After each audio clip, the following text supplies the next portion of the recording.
তো সামনে আসছে শীত, পিকনিক হবে না এটা কোনো কথা? তাই আমরা একটা পিকনিকের আয়োজন করলাম। পিকনিকের আয়োজনটা কিভাবে করা হলো সেটা পরে বলছি। পিকনিকটা হবে অনেক রাতে, তাই এখন থেকেই রান্নাবাড়ির প্রস্তুতি শুরু করে দেওয়া হয়েছে। তো বিদেশ থেকে খুঁজে খুঁজে আমরা অনেক ভালো রাঁধুনিগুলো নিয়ে এসেছি। তো যাই হোক, রাঁধুনির ব্যাপারটা বাদ দিই। তো ওগুলো কথা বাদ দিয়ে মূল কথায় আসা যাক। তো আমাদের পিকনিকটা হচ্ছে মুরগির মাংস আর পোলাও দিয়ে।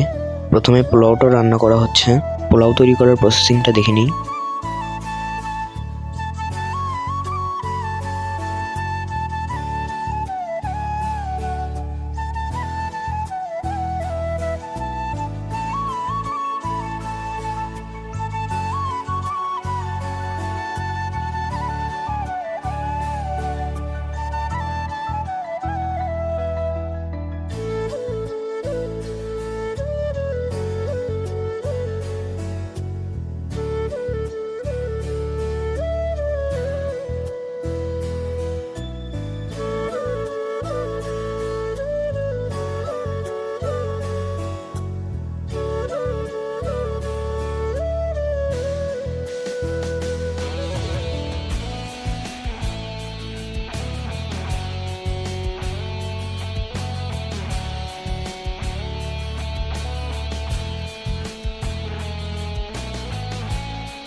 অবশেষে আমাদের পোলাও রান্নার কাজটি সম্পূর্ণ হয়ে গেল।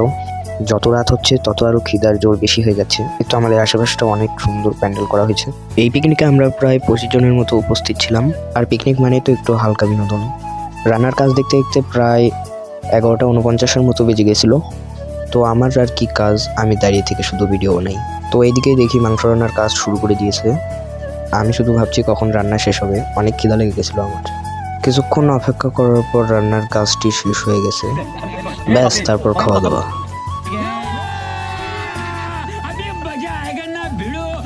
রান্নাটা যে এত ভালো হয়েছে তা আমি কখনো বিশ্বাস করতে পারিনি। অনেক স্বাদ হয়েছিল প্রত্যেকটা খাবার। তো এই ছিল আজকে ছোট্ট একটা ব্লগ।